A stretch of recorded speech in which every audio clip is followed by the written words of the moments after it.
In the next 4 months, Edo State Oseko 2024 governorship election will be conducted.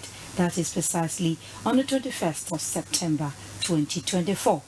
Already, INEC has announced the resumption date for the continuous voter registration exercise in the state, which will begin on May 27. This will be our focus in this week's edition of Midweek Connect. I am Udrakobong Achibong. As usual, Ifeoma Kafo is here with me.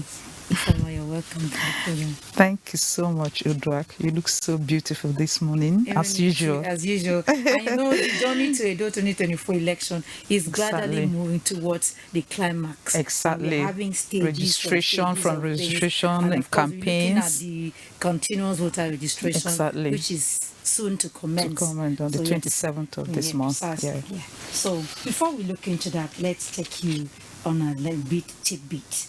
We start with Edo State government will leverage on the years of diplomatic ties with the Swedish government to create more avenues to boost opportunities in education, cultural exchange, and other areas that will impact youth.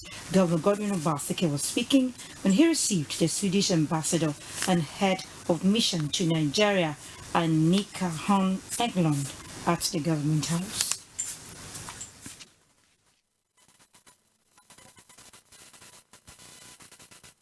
Towards the opportunities that we can work with you on. I mean, looking at your background in the Foreign Service, you fortunately have done a lot of work on bilaterals. Mm-hmm. So it would be nice to know what sort of bilaterals exist with, between Sweden and Nigeria at this point in time, particularly in the areas we've talked about, educational exchange, cultural exchange programs, things that will support young people. Before coming here, we asked the Swedish companies what they felt, what their interests were, and they very much coincide with the areas that you mentioned. We are happy to see a number of students from Nigeria coming to Sweden to study.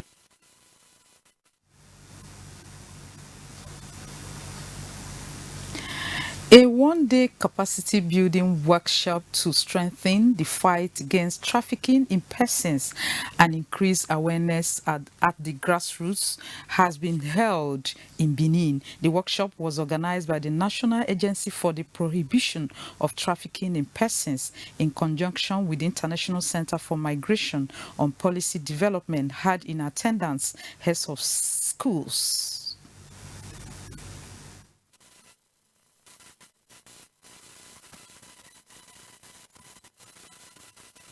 They need to be sensitized. If you say you can survive with one kidney and it fails, what happens? It's death. Part of this project is to ensure that PTAs are not just looking at how to improve on the facilities in the schools.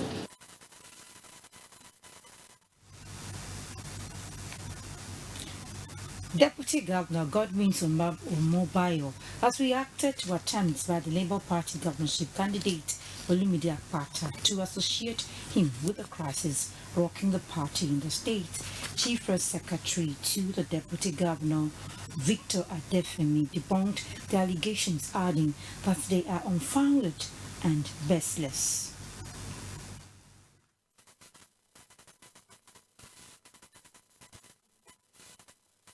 Politics is a divine call for me, and I am committed to it. But Olumide Akpata is hereby urged to excuse the deputy governor from Labour Party's crisis.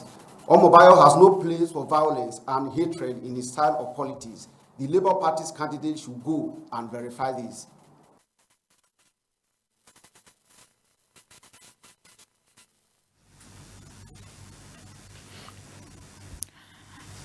Again, the Deputy Governor Godwin Omobayo has reiterated the commitment of the state government to youth empowerment and the development of the entertainment industry in the state. He made the remark at a meeting with members of a non-governmental organization.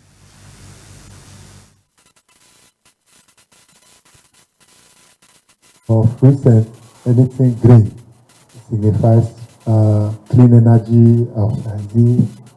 This ozone layer depletion, people are trying to get alternative energy for our people so that we can minimize hazard and all of that. Our primary initiative when we kicked off was to give back to the society, having developed ourselves properly and engaged in purposeful livelihood.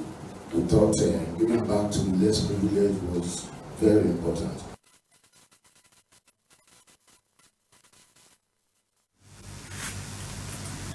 Yes, this is Midweek Connect on NTA Benin. We now take a break. We'll be back to continue the discussion.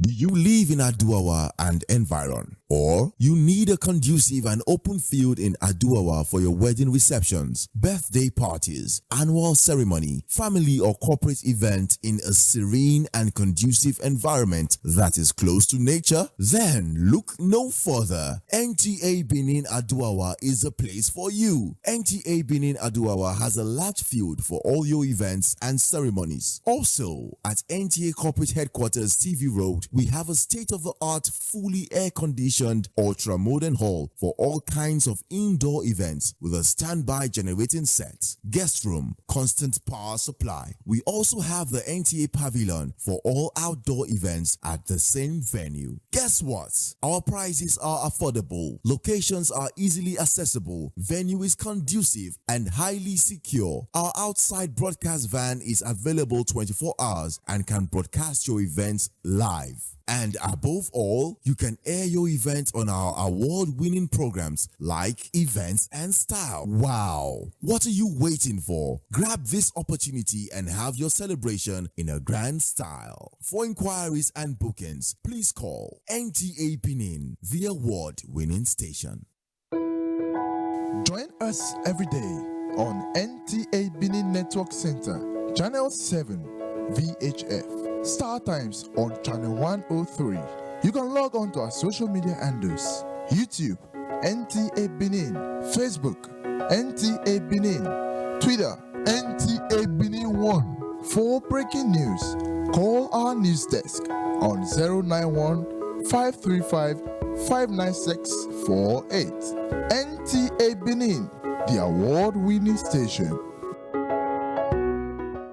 Do you live in Aduawa and environ? Or you need a conducive and open field in Aduawa for your wedding receptions, birthday parties, annual ceremony, family or corporate event in a serene and conducive environment that is close to nature? Then look no further. NTA Benin Aduawa is a place for you. NTA Benin Aduawa has a large field for all your events and ceremonies. Also, at NTA Corporate Headquarters TV Road, we have a state-of-the-art, fully air-conditioned, ultra-modern hall for all kinds of indoor events with a standby generating set, guest room, constant power supply. We also have the NTA Pavilion for all outdoor events at the same venue. Guess what? Our prices are affordable, locations are easily accessible, venue is conducive and highly secure. Our outside broadcast van is available 24 hours and can broadcast your events live. And above all, you can air your event on our award-winning programs like Events and Style. Wow! What are you waiting for? Grab this opportunity and have your celebration in a grand style. For inquiries and bookings, please call NTA Benin, the award-winning station. If you are just joining us, this is Midweek Connect on NTA Benin.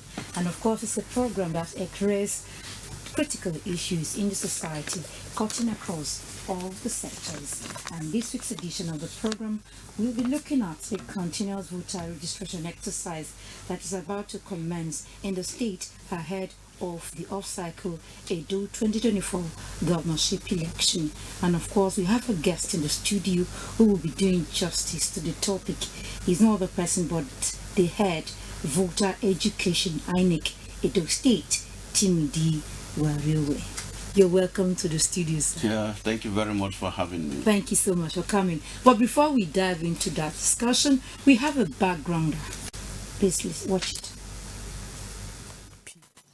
The election process remains a crucial exercise that allows the people to choose the candidate of their choice. This process, however, remains incomplete without the voters. On September 21, the governorship election is expected to take place in Edo State, and this has seen candidates and their different political parties getting ready with planning and campaigns. It is as a result of this that the Independent National Electoral Commission (INEC) on Monday announced the continuation of the voters' registration process, which will run from May 27 to June 5 to allow citizens who have attained the legal age of 18 to register, and all voters who may want to leave from one polling unit or one ward to another make the necessary changes. Citizens are reminded that without proper registration, one will not be able to exercise their right to vote as entrenched in the Constitution on that day.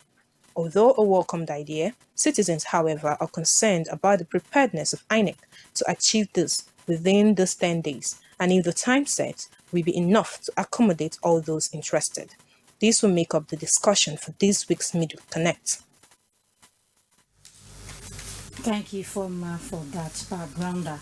And yes, head of voter education in INEC. From that background, we are looking at continuous voter registration exercise. And of course, just this Monday, INEC met with heads of political parties and he was telling them what INEC has in the offing, one of which is the severe, the continuous voter registration exercise. I want you to talk more about it. Has it going to be happening in Edo State? Situated here with Edo State. Okay, thank you very much. Sometime last year, INEC released the timetable for the Edo State governorship election, and we have done so many of the activities leading, to the election in relation to our activities with the political parties. The political parties have done their primaries, they've uploaded their candidates to the INEC portal. INEC has also released the personal particulars of the candidates, and then of course finally the final list of candidates have also been released. And now the parties are in the era of campaigns. The political parties, the various political parties that are contesting the election are in the era of campaign. Now, coming to our own internal activities, the commission deemed it fit to conduct a brief continuous voter registration, what we call CVR. And the last time we did registration was before the 2023 general elections, maybe sometime around July, when that exercise stopped. So from about July 2022, to now, so many persons have attained the voting age of 18. So the commission deemed it fit to, allow those people to register. And again, those persons that have not registered before, if there is any, they should also use the opportunity to register. And then there's also the window for transfer, persons who want to transfer from any place to Edo so that you can vote in this election. And then within the state too, from one local government to another, if you have moved to another local government, from one ward to another, from one polling unit to another and all that, you have the opportunity to also make your transfer.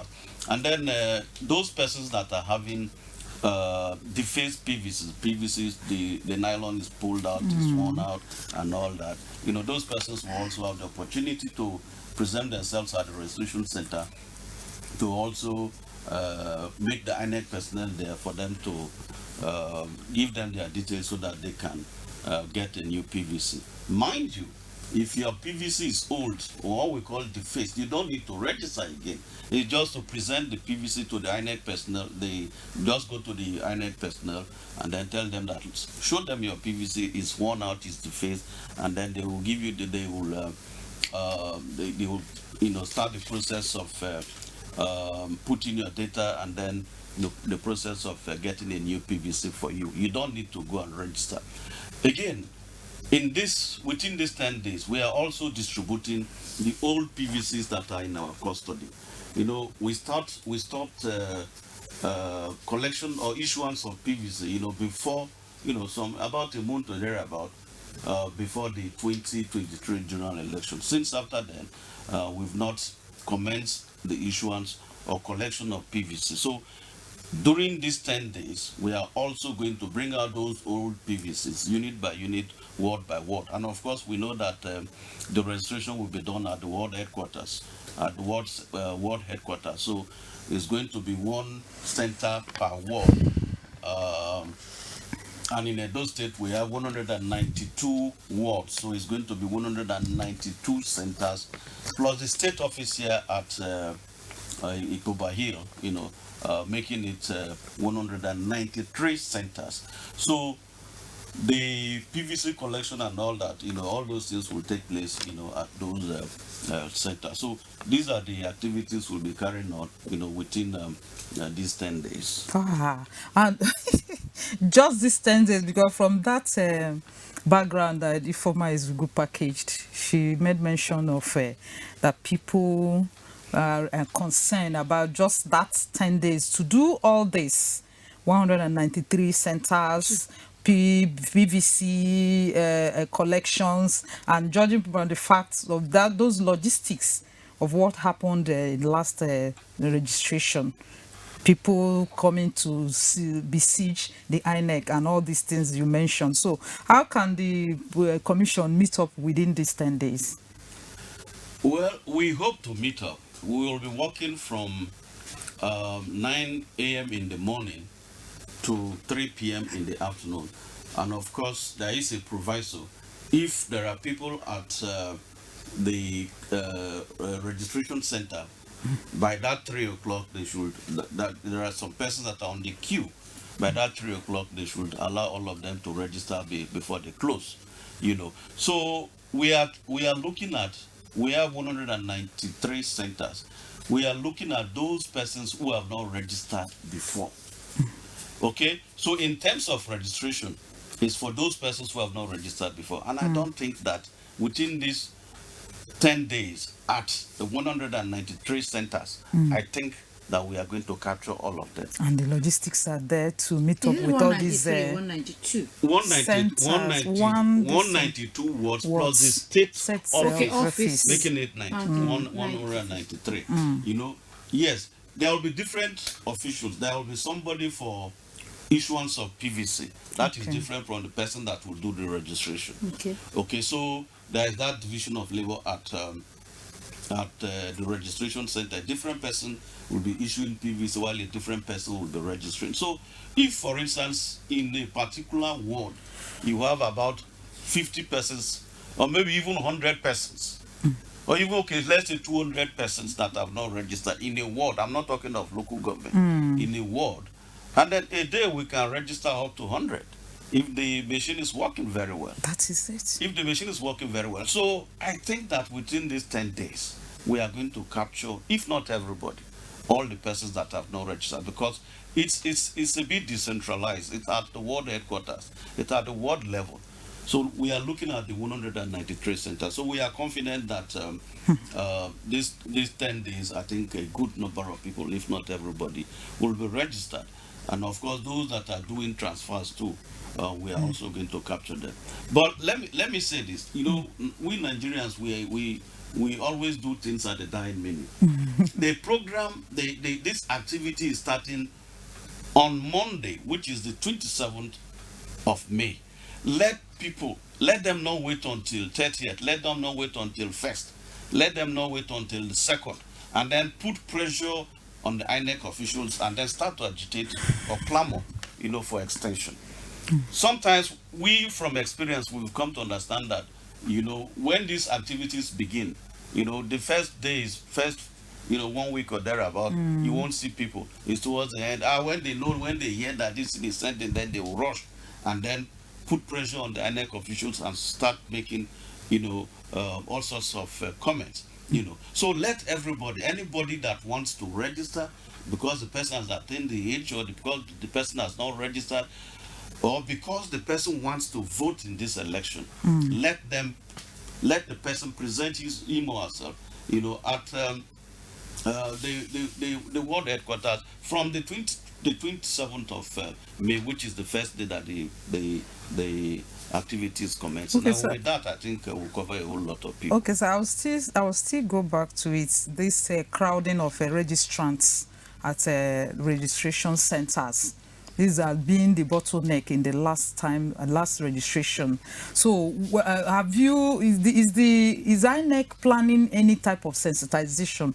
What measures are you trying to put in place to make sure that people adhere to it? Because Nigerians must be who they are. At the dying minute, that's 11th hour, they want to besiege INEC offices, and they find out that most times it will pose problems. So are there measures that you are putting in place to make sure that you curtail all these things? Yes, we will do a lot between now and the 27th and even beyond, even when the CVR has started in terms of voter enlightenment. It has even started. That is why I'm here. We are not going to do it alone. INEC will not do it alone. We have our partners, the civil society organizations will partner with us. Okay, we are going to run jingles. We are going to make announcements on TV, radio.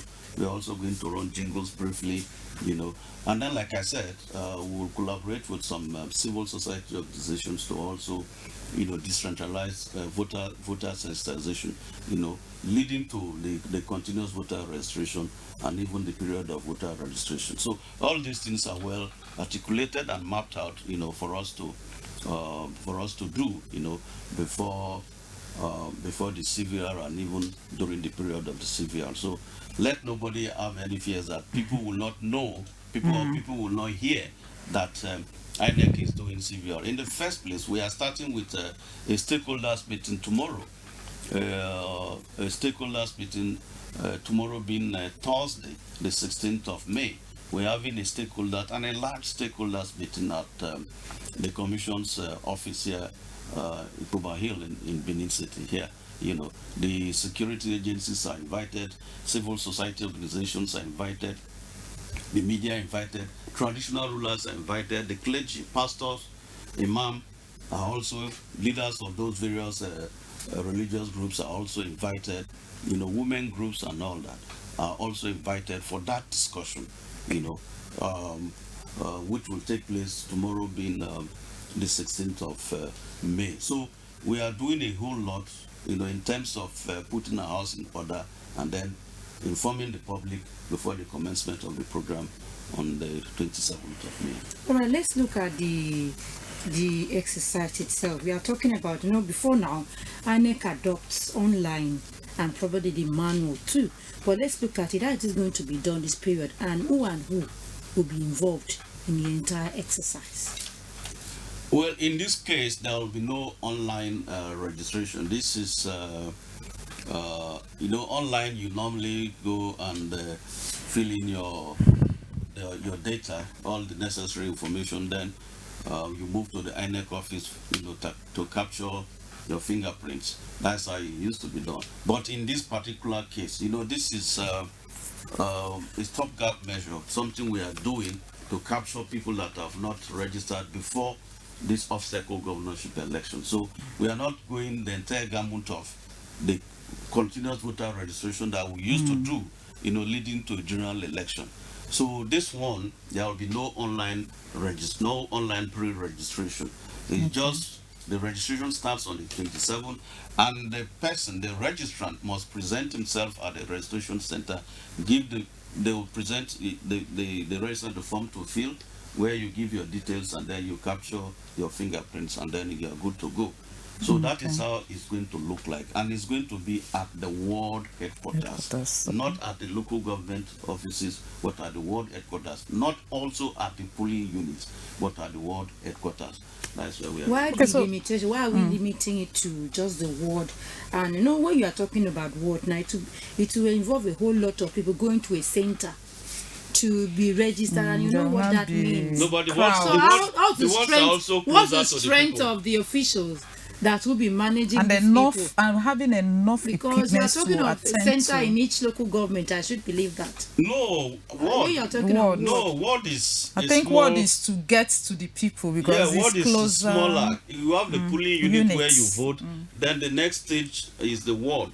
So in one local government, sometimes you have up to 15 wards, you have up to 13 wards, you have up to 10 wards in a local government, you know. So the wards are also very close to the people. But we cannot do it at the polling unit because of the logistics involved and the time. You know, continuous voter registration in its nature is supposed to done at the local government because it is supposed to be continuous. But we are not doing it that way because of this one that is for the governorship elections in Edo and Ondo. You know, we are taking it down to the ward headquarters and then the state office, which is making it here in Edo, making it 193. So the wards are also very close to the people. Okay, so I think that for these 10 days, with our machines working effectively, you know, if not all, everybody, a good number of persons will be. So why continuous voter registration? Why is it not a yearly exercise, year-round exercise for a holistic capturing?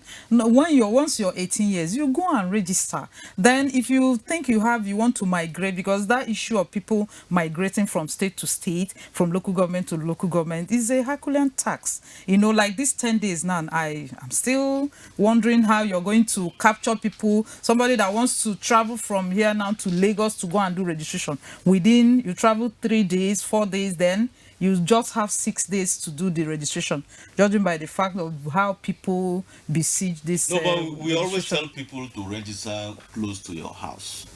You don't need to, for any reason, you know, move to your village, except you want to go to the village to register, to vote. If not, you can vote anywhere. You can register. You people are. This is Aduawa. So you can look for the ward headquarters. You know, in this area. I don't know the particular place. You know, but the idea is that you register close to your home where you are staying. Okay, so that even on the day of election, you don't need to pay transport. No, people that want to, maybe you're on transfer now, you're transferred from Benin to Lagos, you are now in Lagos. So that issue of changing location, are you still using your Benin card to vote in Lagos? No, you cannot do that. That's what I'm saying. So this issue of changing local government to local government, state to state, can you do it within these 10 days? That's why I'm asking, can't it be a year-round exercise? Yeah, that is how it's supposed to be. The continuous voter registration is supposed to be a continuous affair. You know, after the general election, after settling down, you know, the offices should be open, you know, for registration. But that is also, by its nature, it's supposed to be done at the INEC offices. Even though we do that, some persons will still complain because the one coming to INEC office at the local government is going to be an equivalent task, like you said, you know. So even at that, people will still complain. But the commission has made it possible to, you know, from time to time, you know, give good number of, you know, a period for this continuous voter registration. We did it before the 2023 general elections, and we spent about a year and a half, you know, for the registration before the 2023 general election. So we are still progressing.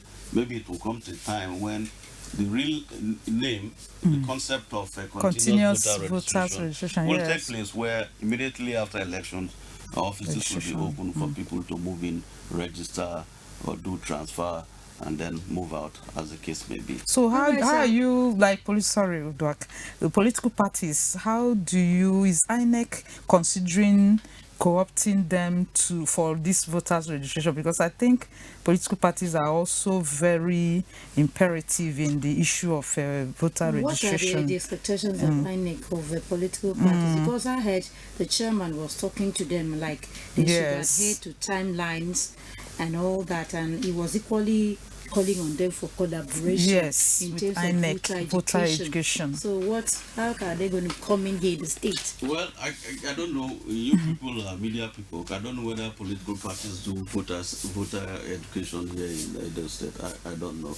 But most times they shy away from that responsibility. Yes, and I keep telling them that it's not just to lobby people to woo voters and then vote for you. There are a whole lot of things that you people are supposed to do as political parties. Voter education is one of the key, functions of the political parties. The same thing the same way it applies to INEC. But they don't do that. I don't know for whatever reason. But when we make at the level of IPAC, we tell them, that is Inter-Party Advisory Council, the body that is governing all the political parties. We tell them that, look, you should live up to expectations by doing voter education. Go to radio, go to TV, produce jingles, go to the nooks and crannies of the state, find way to enlighten people. This activity should not be left only for INEC, because in every election, the beneficiaries of the outcome are the political parties. They are the winners of election. They are the people that will be sworn in as in general election, assembly, governor, this one and this one. And then after that, INEC takes the backstage. So we are doing all these things. One is our function, it's our activity, but the beneficiaries, you are the beneficiaries. So you should also do some of these things, to reduce the burden of the commission. We tell them, but maybe you have to solidify the telling. I don't know whether it is funds. You are talking of funds. I'll come in there. Because IPAC chairman at that meeting did mention that political parties before now were given grants. Even said that in 2003 election that they witnessed a massive turnout, because these grants were given to political parties to mobilize voters and all that. But at the end of the day, that 2023 election witnessed a very low turnout. And he was now appealing that these things should be brought back again, grants to political parties and all that. So is it INEC that's going to be the grants? He mentioned, I want him to react to it. That there used to be a time. Probably fun has hindered them. I don't know, but a political party worth its salt that wants to win election should mobilize funds for the election. It's not to depend. I say it was expunged in the constitution, but it was already I don't think it was in National Assembly expunged it. Okay, maybe. Maybe. But I think that a political party that wants to win election should be able to mobilize funds to run its election and will not depend or should not depend on grants from the commission to do one or two things. It was there. We used to give them grants, some money, to do some things. Okay. And I think that so many persons with the liberalization of the process, so many persons were, will now register political party because of the grants that INEC will give them. After collecting that money, they fizzle out and all that. So I think along the line, that didn't stop. So the commission is not giving money to be given to political party as grants as we stand. So if the National Assembly deems it fit that, well, they are the lawmakers, if they approve some money to give to INEC, to be given to political parties as grants, so be it. If they do that, then INEC will have no option than to release those funds to them. Mr. Woriwe, there's this issue of a double registration. It was a big issue, a bottleneck in the last registration. I could remember every report we went to cover then, the last issue of a double registration had been there. So I don't know what INEC is doing concerning that. Have you trained your personnel to always sensitize people, or when you're coming to register, especially all these elderly and less educated people, to always tell them or ask them that question of whether you have registered before, or they have a data where they will check if that particular person, once you call your name or your age, they'll quickly check the database to know whether you had already registered somewhere, to avoid this issue. Because I know thousands of voters were denied access that last time because of this double registration. Yes, we can check. We can check the status of a registrant if you present your details. But you know, it will delay the process. It will delay the process of registration. But it was a big issue then, because so many of these things were cancelled because of double registration. Some persons did it deliberately, and that is what one thing that I will continue to hammer. It's because of those persons that have cases of loss of PVC. So many persons, you know, that have lost their PVC or misplaced their PVC. You know, the guideline says that you must present an evidence of loss of PVC, and so many of our persons will not go that length. Is it tedious that they will just feel, let me just do a new registration? That is what they do. We are saying that let us have an evidence that you have lost your PVC, police extract or court affidavit. That is the problem. So they said so many persons will not go. So they will instead come and claim that they have not registered and then come and register again. So that amounts to double registration, because we will find out, you know, the registration process is a whole lot of process. After the registration, we do what we call ABIS, automatic. We used to call AFIS, automatic fingerprint identification system. This one, ABIS, is automatic bimodal identification system or something like that, where you check where you check the fingerprint of somebody that has registered or not. Okay. Yes. So when we, after the registration, when we subject the entire registration to that process, we'll find out that so many persons have registered before. And the danger in it is that it is the fresh registration, not the old one. It's the fresh one that we are going to cancel. Because we believe that, one, you have registered before, and you're only making us to register and print more PVCs. And you know the cost of printing PVCs is enormous. So instead of printing new PVCs, we'll just delete this first new one that you've registered. At the end of the day, you will not get a PVC. So we advise people, if you have lost your PVC, tell the INEC officials that, see, I have lost my PVC. I have lost my PVC. Then they will know that they will ask you where you registered before. They will go through that process, and then instead of registering you again, they will just give you another form to fill to print a new PVC for you. Wow. But if you go and say that you have not registered before and you want to register, you are claiming smart. Yes, but you are only being smart by half, because at the end of the day we are going to catch you, and it will be very bad for you, because you are not going to get a PVC. So we tell people to please tell the INEC officials, I've lost my PVC. Oh, please, I registered before in so please, I've lost my PVC. How can you help me?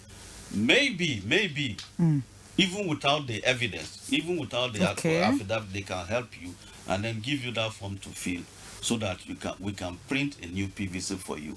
But if you hide this information, I want to register, you're not going to get the new Some PVC. of them are not informed. I think I'm suggesting if INEC can always just ask them, have you registered before? Yes or no? If you are registered before, please we ask go. them. When I went to cover, they said, all of them said they were not asked anything. It formed part of the questions I asked them. All the respondents, they were telling me they were not aware. They didn't ask them. Do you understand? They will just come, they will register them. Especially all these elderly women and men.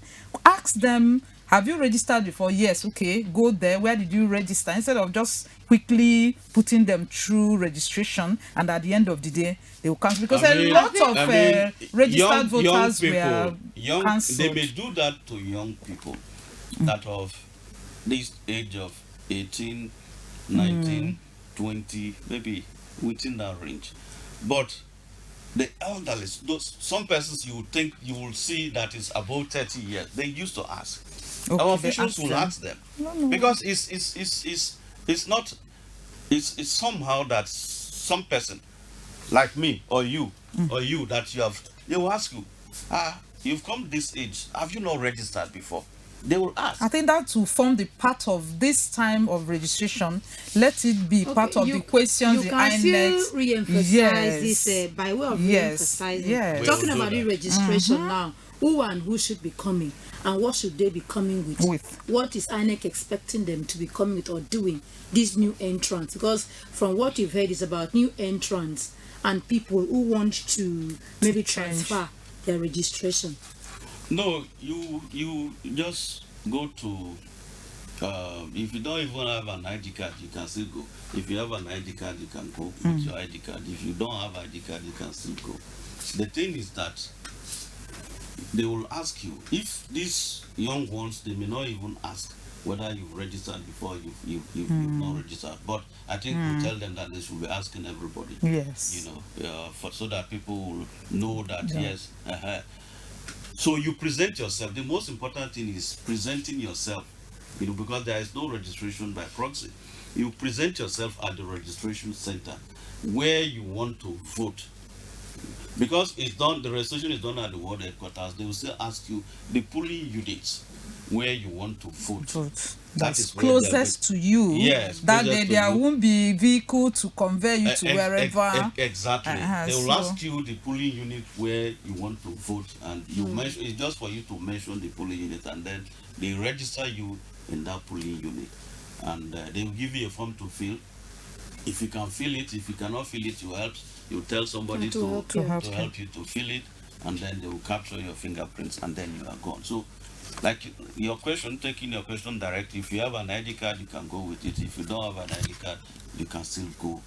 The main thing they will ask you is where you want to vote. Tell us the polling unit where you want to vote, and you tell them the polling unit you want to vote, they'll register you. Of course, they will also ask you whether you have registered before or not. Yes. But if you open up to them that you have registered and you've lost your PVC, then they won't register you afresh again. They will just give you a form to fill, and you fill that form, give all the details, your name and where you registered and all that. At the end of the day, you get a new PVC. All right, Mr. Chimidi, I want to draw attention. I know we know that it was talked also about uncollected PVCs will equally be displayed at the centers. And you know that I begin to wonder, somebody went and registered and the PVC is ready, but he couldn't collect it to use, because we know that last election there was a low turnout, and probably we can link it to people not collecting their PVCs or something. Why do we still have these incidences whenever we have election, people not collecting their PVCs? So how is INEC going to tackle it? Is it that there was not enough sensitization on that? How are we going to handle it? Or what PVCs are we having in the states presently that are not collected? I think we still have, I can't be very sure, be very exact. I think we still have PVCs, above 400,000. Imagine. Uncollected hey, PVCs. 400,000. Yes, above 400,000 uncollected PVCs in Edo State. So, but some of those persons, some persons have died, some persons have relocated, some persons have moved to another place, So that is why the number is so high. Okay. But we will continue Can they be sorted out and go to, maybe you check the address, go to the streets, you ask the quarters, Is the it just churches. It's not possible. Is it just I think they do it in some places in the north. People will collect people's PVCs. Will they? Yeah, people will collect Because PVCs. because it's communal, you know, we live communal life. So people know, I know Uduak knows another person. Oh, I know her. Exactly. I'll collect for her, you know, that kind But of the law thing. says that But there's a fear of people. The law says that there is no collection by proxy. You have to give to the owner. Because, you know, Nigerians now, we know how to do some things. Somebody will pick somebody's PVC. Just deliberately to deny the person from voting. So, and they cannot be displayed. And then tomorrow, they can't be displayed, sir. No, I'm coming. And then tomorrow the person will come and say, accuse INEC that I registered, I did everything. And they sold my card. My PVC was sold. My PVC didn't come. INEC are disenfranchised. So we have been very careful because of all those allegations. You know, we've been very careful. But what we do and what we are going to do after this registration, the process is very clear. Let me say this. After the registration, we will print the voters register. Those persons that just registered. Okay. We will print the register and display it. Please, people that are watching will take note of this because this is one aspect of the process that people don't comply with. Okay. We will display the register where those persons that have registered are expected to come and check their names and all the information they imputed, all the information they put, you know, in the form. Data, whether there is an error in your date of birth, whether there is an error in your name and all that. If there is an error, INEC personnel will also be there when we are doing the display. The register will be displayed at those centers for people to come and check. I think within a period of 7 days or so. Okay. For people to come and check and make corrections if there is any. But if nobody comes to make any correction, the PVC we will now go and print the PVCs for collection. But if somebody comes and says, look, I've seen my name and I registered in so place, but my name is appearing in so place, the INEC officials there will do that correction. If your name is Uduak and it's spelled Udaic, not K, and you point it out to them, they will make those corrections. And the corrected one is what will appear in the PVC. Okay, so this is how we do it. We tell people after the registration, within 7 days, we will print the register immediately, and then after 7 days, the PVCs, the registers will be pasted. Go back and check the register to make sure that all the information about your PVC, everything there is correct. Then you are good to go. Then you have a PVC bearing your name and all the information will be correct. Okay? So that is how it is done. But when people say that nobody told us this, nobody told us this, nobody told us, we will continue to tell people. These are the things we are still going to tell the political parties. We don't know whether they will also help us to talk to their people. Yes. Because INEC talking alone is not enough. Sometimes they listen to more to these political parties because everybody everybody belongs to one party or the other. So they listen more to the political parties, the leadership, the political actors. They listen more to them. So we will continue to tell the political parties that look, these are our processes. Everything we are doing, we will also carry along. We'll let you know. You also should help INEC to carry this information to the grassroots. If you all of us, do this, carry out these functions, I think a whole lot of the problems we are having in elections will be reduced. Mind you, election is not left for INEC alone. Election is a multi-stakeholder business. The security will play its role, the civil society, the media, INEC will do its own. The traditional rulers, that is why we are even inviting the traditional rulers. The pastors will also, say some of this in churches if they are well informed. The imams, So it's all of us. But here, people will so many persons will leave this thing for INEC and be calling INEC. No, for us to have a good election, we all, the transporters, when we talk about even election, the transporters that we hire vehicles from, so everybody will do what is expected, and if we do it well, then we'll have a good election. Yes, because if you are talking about an election, enlightenment and education, they are very important. Because somebody out there, people in the interlands and all that, they need to get the information. And just like you said, so it still draws us to the importance of voter education. And between now and 27, are we expecting any outing on the street? Are we expecting things in flyers? And what is INEC going to really do to bring about this enlightenment for voters who are eligible to make use of the opportunity? Well, when I said we will collaborate with some civil society organizations, traditional rulers. Yes, in terms of voter enlightenment, we do collaborate with civil society organizations, and that's why tomorrow's stakeholders meeting, we have invited so many of them, because civil society, by its nature and strength, they do a whole lot of voter sensitization, and the civil society community in Edo State is very strong, and they have been very, very helpful.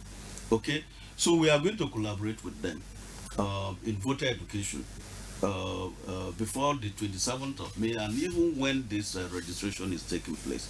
INEC staff cannot go alone. How many staff do we even have in the local government office? Maybe 10 or 12, as the case may be. And those are people that will move from community to community.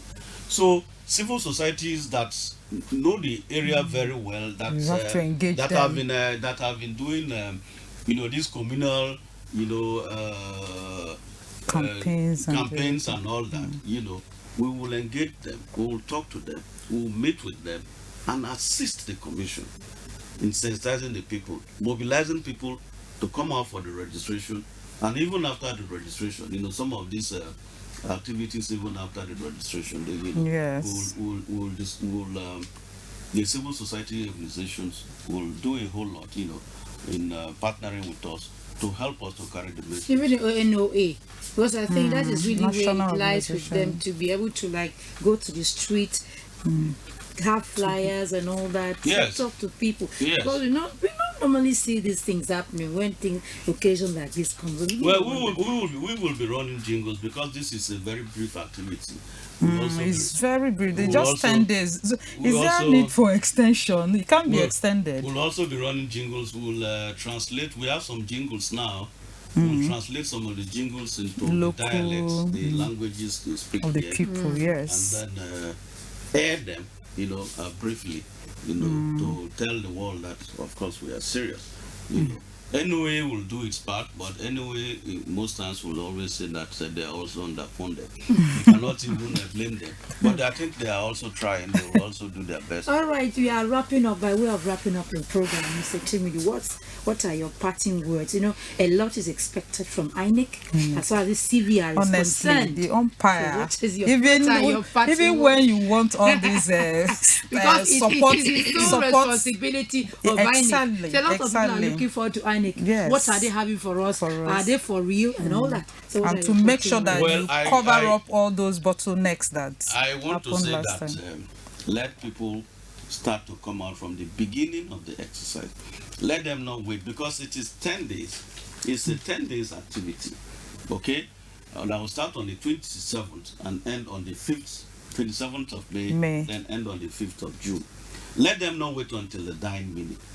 And then, of course, like I said, if there is crowd, our officials will stay till when the crowd is finished before they close. That is not to say that they run into, they walk into night. Yes. Okay? But we are having a stakeholders meeting. Everybody is invited tomorrow at the INEC State Office, where we will talk about this. People can make their suggestions. Okay? INEC is not all-knowing. People can make suggestions. We will discuss on how we can carry out this activity. And then the area of voter sensitization should not be left for the commission. The churches, when we are inviting CAN, we're also inviting PFN, the leadership of the Christendom. They can take this message to various groups, and then the churches will also carry this message. The mosque, the Islamic people will also carry this message. Traditional rulers are invited. Political party chairmen are invited. CSOs are invited. Women groups are invited. The security, the media, all of us, everybody, yes, everybody, because everybody is a stakeholder. Let everybody do his own bit. Yeah. If we do our own bit, then I think we'll have a good election. We'll have starting with the CVR, we'll have a good CVR that everybody will be proud of. Thank you so much, Head Voter Education, INEC Edo State, Timothy Wariwe. Thank you, sir, for coming to the studio and enlightening us on the CVR about to commence later in the month. Yes, Ifoma, what do you have to say as we wrap up? Keep a date with us next week as we bring to you an interesting issue. Thank you. Yes, just as you said, if you are yet to collect your PVC, please, if you are registered and you have it, please go and collect your PVC. And for new entrants, the date is 27th May to 5th June 2024.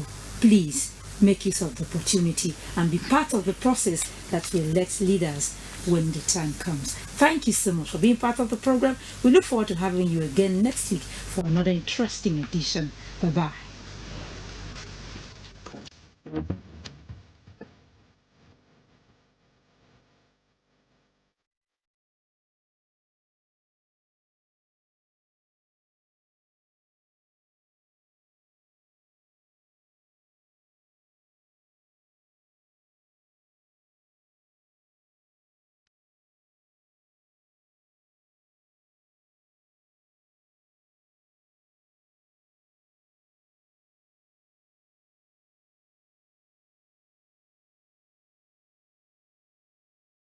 Watch NTA International on the go, anywhere in the world. NTA International, your window to the world.